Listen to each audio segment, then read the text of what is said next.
Mi esposo me dijo, si no puedes confiar en mí con mi ex, tal vez no deberíamos estar juntos. Le respondí, tienes razón. Él pensó que yo estaría llorando en casa.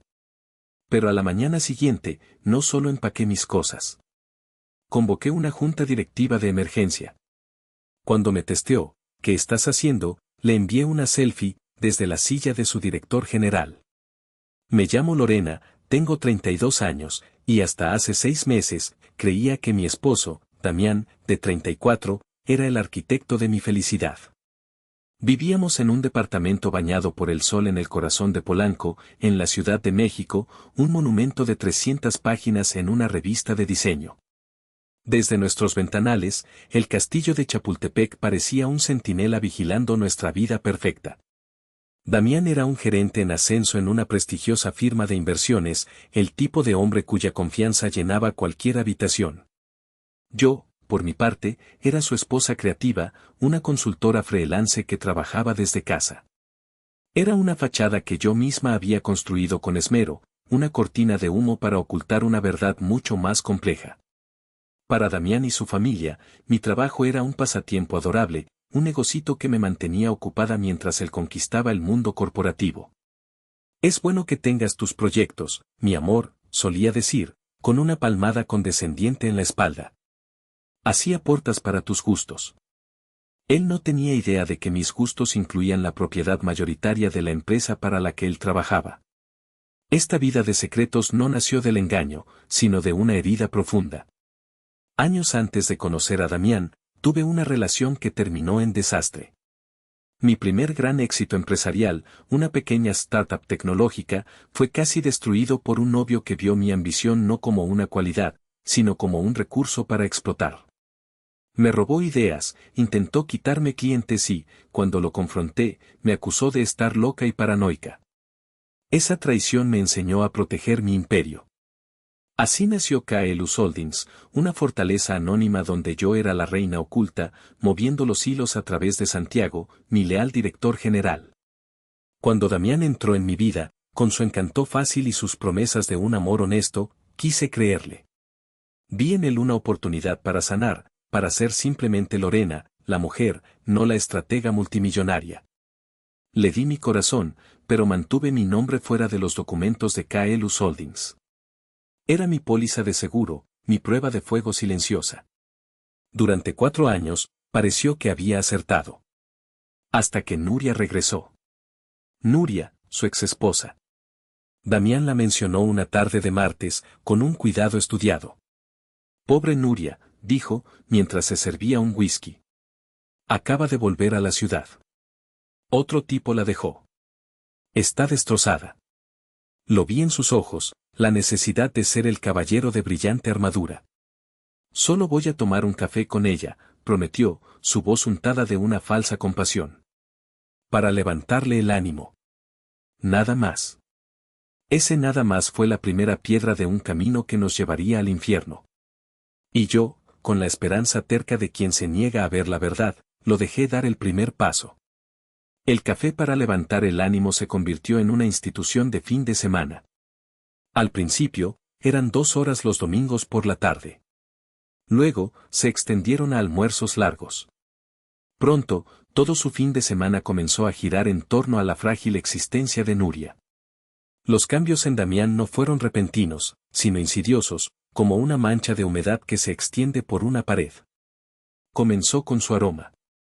El perfume Le Labo Santal 33 que le regalé por nuestro 3er aniversario, esa botella que guardaba para ocasiones especiales, de repente se convirtió en su fragancia de cada domingo. El sábado por la noche, lo dejaba sobre su buró, listo.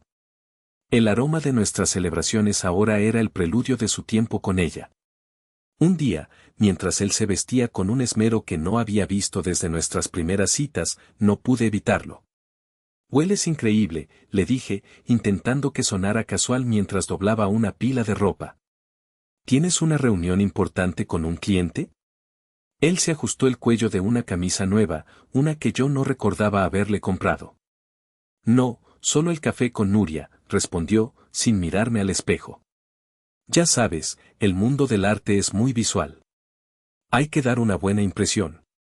La respuesta me dejó sin aire. ¿Dar una buena impresión para un café de consolación? Luego vinieron los gastos. Yo siempre había manejado nuestras finanzas, a Damián le aburrían los números a menos que tuvieran el signo de dólar de su bono anual. Una noche, mientras revisaba el estado de cuenta de la tarjeta de crédito que compartíamos, una línea me saltó a la vista: Restaurante Quintonil, 9,572 pesos mexicanos. Era un martes por la noche. Damián me había dicho que había cenado algo rápido en la oficina con los del equipo. Esperé a que llegara a casa. Le serví un vaso de agua y puse la tablet con el estado de cuenta frente a él. Una cena de equipo muy cara, ¿no crees?, pregunté, mi voz más firme de lo que me sentía. Él ni siquiera parpadeó. Desarrolló una habilidad asombrosa para la mentira instantánea. Ah, eso. Sí, fue de última hora. Tuvimos que llevar a los inversores japoneses. Ya sabes cómo son, les gusta lo mejor. Era una mentira perfecta, imposible de refutar sin parecer una esposa controladora y desconfiada. Pero yo sabía que mentía. Quintonil era el restaurante al que yo había llevado a mi propio consejo directivo de KLU 6 meses antes. Él lo sabía. Contaba con que yo no lo recordaría o no me atrevería a cuestionarlo. Esa noche no dije nada más, pero algo se rompió dentro de mí. La confianza no es un jarrón que se rompe en 1000 pedazos con un golpe. Es un cristal que sufre microfracturas con cada pequeña mentira, hasta que un día, sin previo aviso, se desmorona en tus manos. La prueba definitiva llegó de la forma más mundana posible. Estaba limpiando nuestro estudio en casa, un espacio que ambos usábamos. Damián había dejado su laptop abierta, algo inusual en él.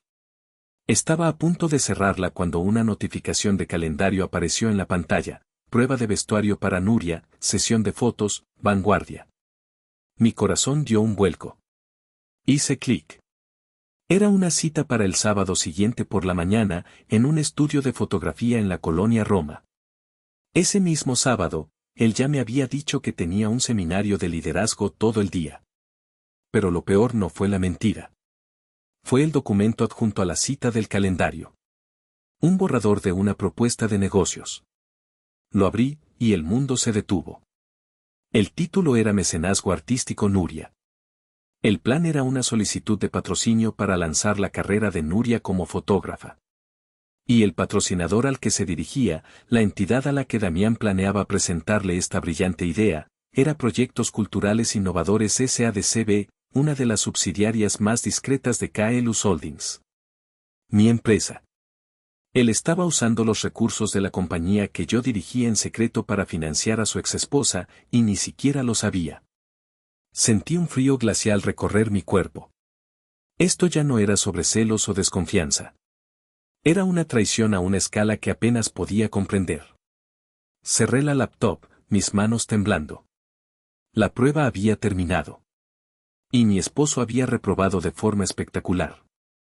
A partir de ese descubrimiento, Damián se transformó. Se sumergió en el proyecto con la devoción de un fanático religioso. Las noches se llenaron del tecleo furioso de su laptop. Las paredes de nuestro departamento resonaban con sus llamadas telefónicas, donde hablaba en un lenguaje de proyecciones financieras y retornos de inversión cultural. Se había convertido en el autoproclamado mecenas de Nuria.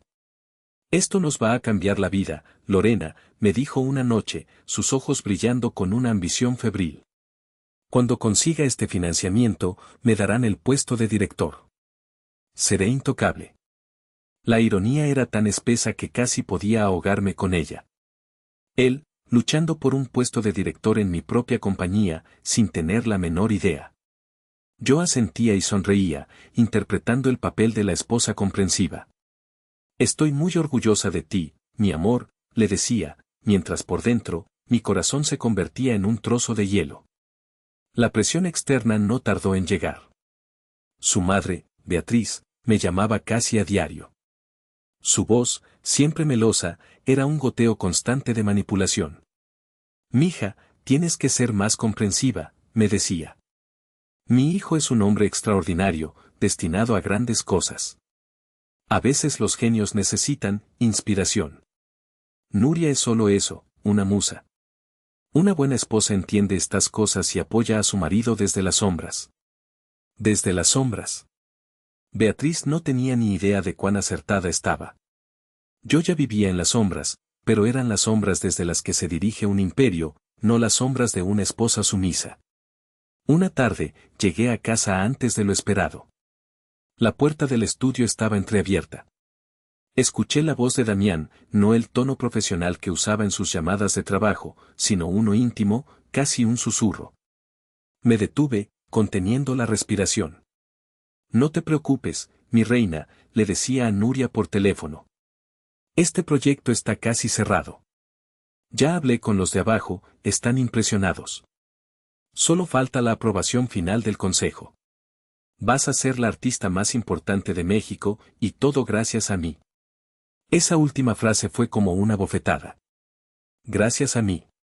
Él no estaba ayudando a una amiga. No estaba construyendo nuestro futuro. Estaba construyendo un monumento a su propio ego, usando mi dinero, mis recursos y mi confianza como cimientos.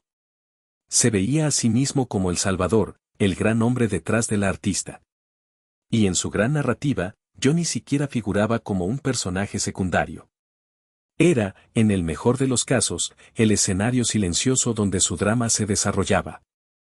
En ese momento, la tristeza que había sentido durante meses se evaporó, reemplazada por una claridad fría y cortante. El amor que sentía por él no murió de forma violenta. Se desvaneció, se extinguió por falta de oxígeno, sofocado por el peso de 1000 pequeñas traiciones. Ya no se trataba de salvar mi matrimonio. Se trataba de proteger mi vida, mi dignidad y todo lo que había construido. El juego había cambiado. Y Damián ni siquiera sabía que estaba a punto de recibir jaque mate. El domingo llegó como una sentencia. El aire en el departamento era denso, cargado de palabras no dichas. Decidí hacer un último intento, no por salvar el matrimonio, sino por ofrecerme a mí misma la certeza de que había agotado todas las vías. Preparé chilaquiles, sus favoritos, con la receta de mi abuela. El aroma a salsa verde y cilantro llenó la cocina, un fantasma de mañanas más felices. Damián, dije cuando entró en la cocina, ya vestido con lo que yo llamaba su uniforme de Nuria, jeans de diseñador y una camisa de lino impecable. Pensaba que podríamos ir a Oaxaca este fin de semana. Como siempre hemos querido. Solo tú y yo. Él ni siquiera me miró. Abrió el refrigerador y sacó un jugo de naranja. Imposible, soltó, su tono era el de un ejecutivo ocupado hablando con una asistente inoportuna. Tengo la junta final con Nuria para los detalles del proyecto. Es crucial. De esto depende todo. Todo, repetí, y mi voz sonó más frágil de lo que pretendía. ¿Qué es, todo, Damián? ¿Es más crucial que nosotros? Fue como si hubiera abierto una compuerta. Se giró, su rostro contraído en una máscara de irritación y justicia propia. No voy a tener esta conversación otra vez, Lorena. Estoy harto, ¿entiendes? Harto de tu desconfianza, de tus interrogatorios, de tus celos de telenovela. Se acercó, invadiendo mi espacio personal, su dedo índice casi tocando mi pecho. Construí una vida para nosotros, te di todo, y tú no puedes darme un poco de confianza. Nuria es mi amiga. Mi amiga. Y necesita mi ayuda. Yo también te necesito a ti, susurré, fue casi inaudible.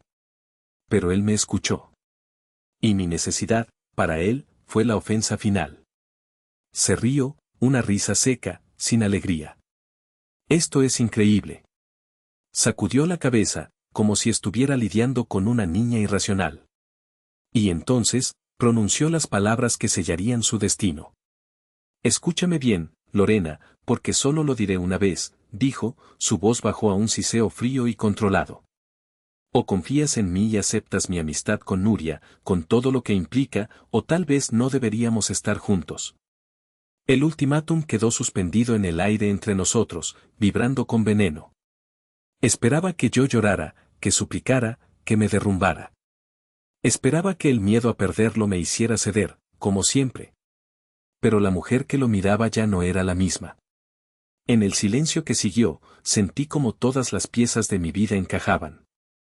La herida del pasado, la creación de Caelus, mi necesidad de ser amada por mí misma, la larga y dolorosa prueba a la que había sometido a mi matrimonio, todo convergía en este único y horrible momento de claridad.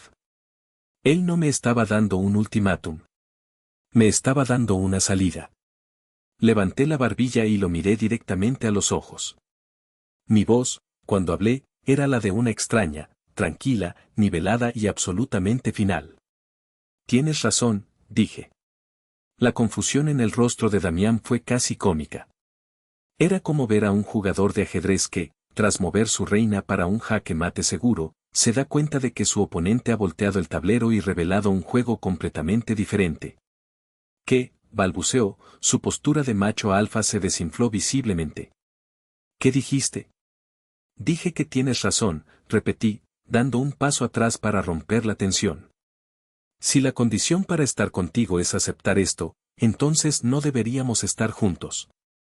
Se quedó paralizado por un segundo, y luego la arrogancia regresó como un tsunami. Bien, espetó, claramente convencido de que estaba blufeando. Como quieras. Pero no vengas llorando cuando te des cuenta de lo que has perdido. Agarró las llaves de su auto y salió del departamento, dando un portazo que hizo temblar los cristales. Estaba seguro de que volvería esa noche y me encontraría hecha un mar de lágrimas, suplicando su perdón. En el instante en que el sonido del motor de su auto se desvaneció en la distancia, mi cuerpo comenzó a temblar. Pero no eran sollozos. Era la adrenalina, pura y sin diluir, recorriendo mis venas. La Lorena que esperaba y observaba había muerto. La que quedaba era la fundadora de Caelus Holdings. Caminé con paso firme hacia mi oficina. El aroma de los chilaquiles abandonados en la cocina era un recordatorio del pasado. Encendí mi laptop, el brillo de la pantalla iluminando mi rostro decidido. Mis dedos volaron sobre el teclado, no con la furia del despecho, sino con la eficiencia fría de un estratega ejecutando un plan largamente meditado. El primer correo fue para Santiago, mi CEO. Asunto, urgente, convocatoria de Junta de Consejo Extraordinaria. Cuerpo del mensaje, Santiago, convoca una Junta de Consejo Extraordinaria para mañana, lunes, a las 10 de la mañana en punto. Agenda única, revisión y votación final de la propuesta de inversión, Vanguardia Artística, presentada por el gerente Damián Torres.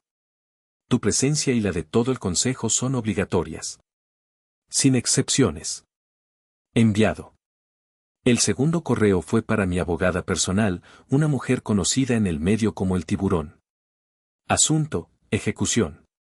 Cuerpo del mensaje, Marcela, inicia el proceso de divorcio por la vía rápida. El departamento de Polanco está a mi nombre y libre de gravámenes. Quiero que esté en el mercado antes del viernes.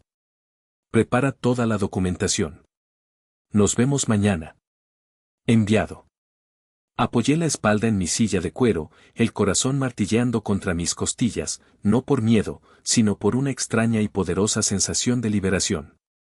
Damián pensaba que me había dejado sin nada. La realidad era que me había devuelto a mí misma. La tormenta no estaba por venir. La tormenta era yo. Damián regresó pasada la medianoche. Entró en el departamento con la cautela de un ladrón, probablemente esperando encontrarme dormida en un charco de mis propias lágrimas. Pero yo estaba en mi oficina, la puerta cerrada, la luz encendida. No hice ningún sonido. Lo escuché moverse por la casa, abrir el refrigerador, servirse un vaso de agua. Pasó por la puerta de mi oficina, se detuvo un instante y luego siguió hacia nuestra habitación. Él asumió que yo estaba dándole la ley del hielo, el castigo silencioso de una esposa herida. No podía estar más equivocado. No estaba castigándolo. Estaba preparándome. Sobre mi escritorio, iluminada por la lámpara de diseño, estaba la propuesta de Damián, Vanguardia Artística. La había impreso. 50 páginas de proyecciones financieras infladas, un análisis de mercado copiado de Wikipedia y fotografías pretenciosas de Nuria posando como una artista torturada. Era un documento construido sobre la arrogancia y la ignorancia. Con un bolígrafo de tinta roja, empecé mi trabajo. No era un trabajo de esposa, sino de presidenta del consejo. Cada cifra sin fundamento, la circulé. Cada suposición optimista, la taché con una línea brutal. Análisis de riesgo, escribí en el margen de una página que solo contenía frases vacías. Estudio de viabilidad, anoté en otra. Conflicto de intereses flagrante, subrayé en la sección donde Damián se nombraba a sí mismo como supervisor creativo del proyecto, con un generoso estipendio. No sentía dolor. Sentía una especie de desapego profesional, como una cirujana examinando un tumor. Este documento era un síntoma de la enfermedad que había infectado mi vida, la complacencia de Damián, su creencia de que podía encantar y manipular a todos, su desdén por el trabajo duro y los hechos. Creía que su carisma era suficiente para conseguir $500,000 para su amante. Cuando terminé, el documento parecía un campo de batalla, lleno de la sangre de mi tinta roja. Lo dejé sobre el escritorio, una pieza de evidencia condenatoria. Me levanté y fui a la habitación de invitados, donde había preparado una cama. Mientras me acostaba, escuché los ronquidos suaves de Damián desde la otra habitación. Dormí el sueño de los justos, el sueño de un hombre convencido de su propio poder e inteligencia. Era la última noche que dormiría como un rey. Mañana, descubriría que su castillo estaba construido sobre arena y que la marea estaba a punto de subir. El lunes por la mañana, el sol se filtraba por las persianas con una indiferencia cruel. Me desperté a las 6, después de apenas 3 horas de un sueño tenso pero sin sueños. Me moví por la casa en silencio, una sombra en mi propio hogar. Preparé café, el aroma fuerte y amargo llenando el aire. Damián apareció a las 7:30, fresco como una lechuga. Llevaba su mejor traje, un Armani gris marengo que le quedaba como un guante. Estaba silbando una melodía alegre mientras se anudaba la corbata. La noche anterior no había existido para él, en su mente, mi rabieta ya era historia antigua. Me vio en la cocina, bebiendo mi café, y me sonrió con una magnanimidad insoportable, la sonrisa de un rey perdonando a un súbdito rebelde. «Buenos días, mi vida», dijo, acercándose para darme un beso en la mejilla. Me aparté sutilmente, y mi movimiento no pasó desapercibido. Su sonrisa vaciló por una fracción de segundo. «Ya verás, Lorena», continuó, adoptando un tono paternalista. «Sé que estás molesta, pero todo esto es por nosotros. Cuando esta noche llegue a casa como el nuevo director de proyectos especiales, lo entenderás. Brindaremos con champaña». Lo miré por encima del borde de mi taza. El hombre que tenía delante era un completo extraño. Vivía en una realidad paralela, una construida por su ego, donde él era el héroe y yo era la damisela ingrata que no apreciaba sus sacrificios. «Que tengas un gran día, Damián», dije, mi voz neutra, sin emoción. «Espero que tu presentación sea todo lo que esperas». «Oh, lo será», afirmó, recuperando su arrogancia. «Nuria y yo lo hemos preparado todo a la perfección. Es infalible».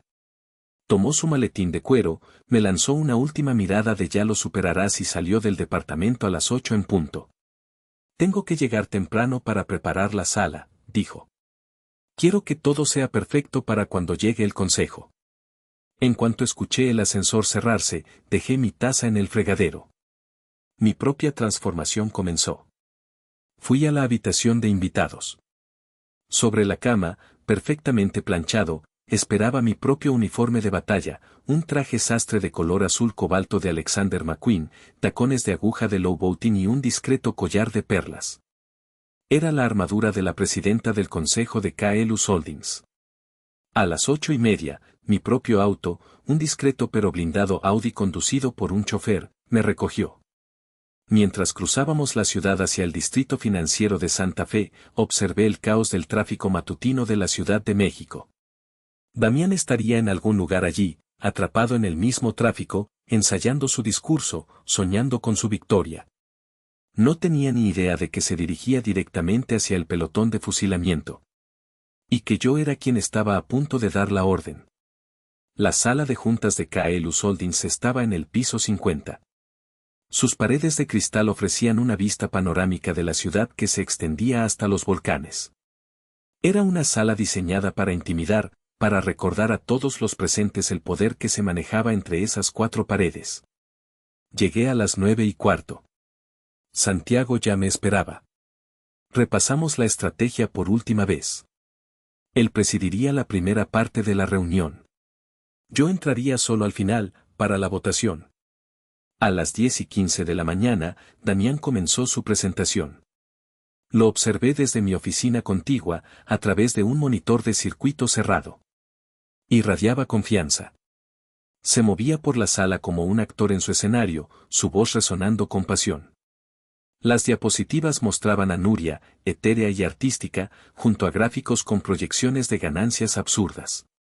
Hablaba de sinergias culturales, de posicionar a la marca en el sector del arte y de invertir en el talento nacional. Era una obra maestra de palabrería corporativa, vacía de sustancia pero llena de estilo. Los miembros del consejo, instruidos por Santiago, escuchaban con rostros impasibles. Y así, caballeros, concluyó Damián, con un floreo dramático, les pido que aprueben una inversión inicial de $500,000 para un proyecto que no solo traerá un retorno financiero, sino que pondrá a Kaelus Holdings en el mapa cultural de Latinoamérica. Gracias. Hubo un silencio tenso. Damián sonreía, esperando los aplausos. Santiago se aclaró la garganta. Su voz era grave y serena. Gracias, Damián. Una presentación muy apasionada. Sin embargo, como saben, una inversión de esta magnitud requiere la aprobación unánime del Consejo, y la votación final siempre recae en nuestra presidenta del Consejo, quien se une a nosotros ahora. Esa fue mi señal. La puerta doble de caoba al fondo de la sala se abrió. Entré. El tiempo pareció ralentizarse. Todas las cabezas se giraron hacia mí. Vi los rostros de los miembros del Consejo, serios, respetuosos. Pero mis ojos estaban fijos en uno solo. El rostro de Damián pasó por una metamorfosis grotesca y fascinante. Primero, la confusión. Probablemente pensó que yo era un asistente que traía café. Luego, un destello de irritación. ¿Qué hacía su esposa interrumpiendo el momento más importante de su carrera? Después, la negación, sus ojos parpadeando rápidamente, su cerebro negándose a procesar la información que sus sentidos le enviaban. Y finalmente, cuando caminé hacia la cabecera de la mesa y Santiago se levantó para cederme el asiento, llegó el terror. Un terror puro, blanco, abismal. Su boca se abrió, pero no salió ningún sonido. Su color desapareció, dejando su piel con un tono ceroso. Vi una gota de sudor recorrer su sien. El hombre que media hora antes era un león, ahora era un ratón atrapado en una trampa de acero. Me senté. Coloqué mi portafolio sobre la mesa y saqué una sola hoja de papel, su propuesta, masacrada con mi tinta roja. La deslicé sobre la superficie pulida de la mesa. No lo miré. Me dirigí al consejo. Buenos días a todos, mi voz era tranquila, pero cortaba el silencio como un bisturí. He revisado esta propuesta. Hice una pausa, dejando que la palabra colgara en el aire. La propuesta, vanguardia artística, queda rechazada. Un murmullo recorrió la sala. Damián pareció encogerse en su silla. El análisis financiero es, siendo generosa, una obra de ficción, continué, mi tono volviéndose más duro. El proyecto carece de cualquier viabilidad comercial y, lo que es más grave, representa un flagrante conflicto de intereses y un intento de malversación de fondos de la compañía para beneficio personal. Ahora sí, lo miré. Sus ojos estaban desorbitados, llenos de una mezcla de pánico y súplica. Además, dije, mi voz bajando a un nivel casi conversacional, pero cargada de una amenaza helada, he sido informada del uso indebido recurrente de la tarjeta corporativa para gastos personales no declarados, así como de la falsificación de informes de gastos para ocultar dichos gastos. Me giré hacia el hombre sentado a mi derecha. Director de Recursos Humanos, por favor, proceda. El director se levantó. Damián Torres, por las razones expuestas por la presidenta, su contrato con Kaelus Holdings y todas sus subsidiarias queda rescindido con efecto inmediato. Por favor, entregue sus identificaciones y su equipo de la empresa. Seguridad lo acompañará a su escritorio para recoger sus efectos personales y luego lo escoltará fuera del edificio. Damián no se movió.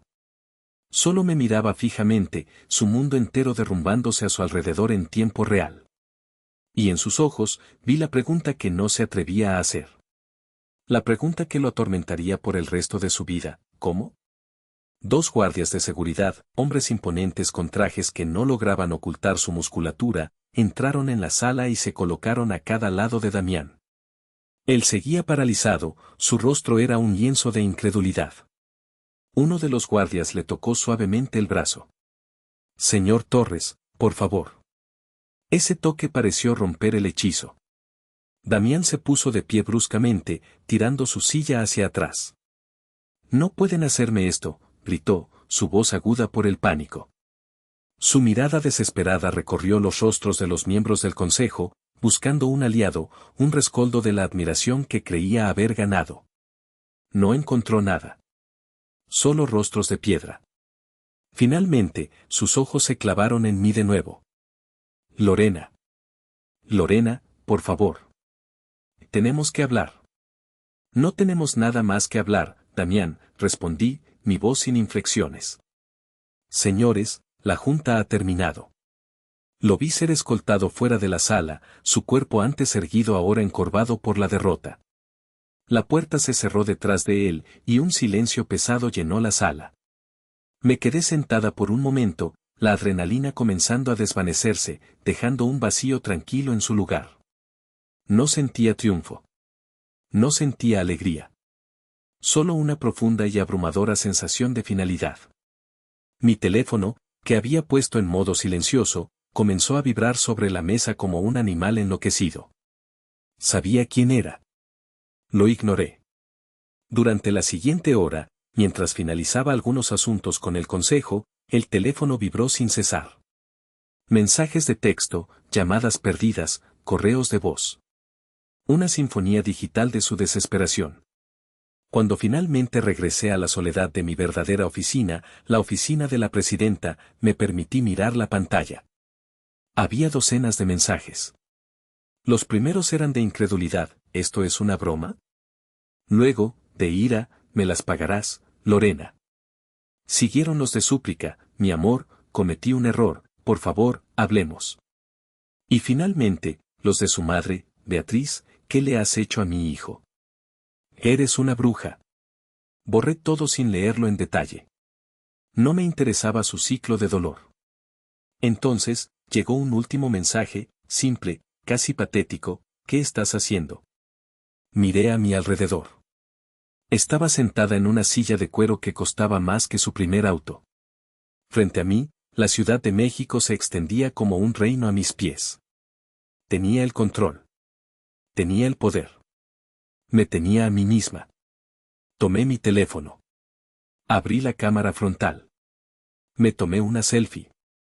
No una sonrisa radiante, sino una pequeña, tranquila y enigmática sonrisa de satisfacción. Detrás de mí, a través del ventanal, se veía el horizonte de la ciudad. Envié la foto sin texto. Su respuesta fue inmediata, un solitario signo de interrogación. Entonces, escribí mi golpe de gracia. El epitafio de nuestro matrimonio y de su carrera. Dirigiendo mi empresa. Y el departamento de Polanco se pone en venta esta semana. Mi abogada te contactará para coordinar la recogida de tus cosas. Enviado. Apagué el teléfono. El silencio que siguió fue el sonido más dulce que había escuchado en meses. En las semanas que siguieron, el imperio de Damián se desmoronó por completo. Sin su trabajo, sin su estatus y sin el lujoso departamento que le servía de escenario, su atractivo se evaporó.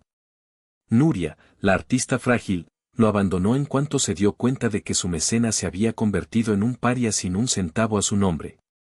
Su amor era tan viable como su plan de negocios. Su madre, Beatriz, intentó librar una campaña de desprestigio en mi contra entre nuestro círculo social, pero se encontró con un muro de silencio. Nadie se atrevía a enemistarse con la misteriosa y poderosa presidenta de KLus Holdings. El dinero, descubrí, habla más fuerte que los chismes familiares. Yo, por mi parte, me sumergí en el trabajo, pero de una manera nueva y vigorizante. Por primera vez, dirigía mi empresa abiertamente, sin esconderme. Viajé a Londres, no para huir, sino para supervisar nuestra expansión europea. Vendí el departamento de Polanco y me mudé a un penthouse más pequeño pero con una vista aún más espectacular, un espacio que era solo mío, sin fantasmas ni recuerdos amargos. Una tarde, meses después, Santiago me entregó un informe. Damián había conseguido un trabajo de bajo nivel en una pequeña empresa de logística en las afueras de la ciudad. Alguien lo había visto comiendo solo en un modesto restaurante, lejos del glamour de Polanco. No sentí nada. Ni lástima, ni satisfacción. Solo indiferencia. Él ya no era parte de mi ecuación. A veces, por la noche, me siento en mi terraza, con una copa de vino, y miro las luces de la ciudad parpadeando como 1.000.000 de promesas. Pienso en el ultimátum de Damián. En su arrogancia, creyó que me estaba acorralando, que me estaba quitando el poder. La verdad es que me entregó la llave de mi propia jaula. Me obligó a elegir entre una vida cómoda de mentiras y el difícil pero liberador camino de la verdad. Al intentar destruirme, me dio el regalo más grande de todos, me devolvió mi propio poder. Damián me dio un ultimátum creyendo que él tenía todo el poder. Yo simplemente acepté sus términos y le mostré la realidad. Ahora díganme ustedes, ¿fui yo la villana por ocultar quién era, o simplemente le di la lección que se merecía?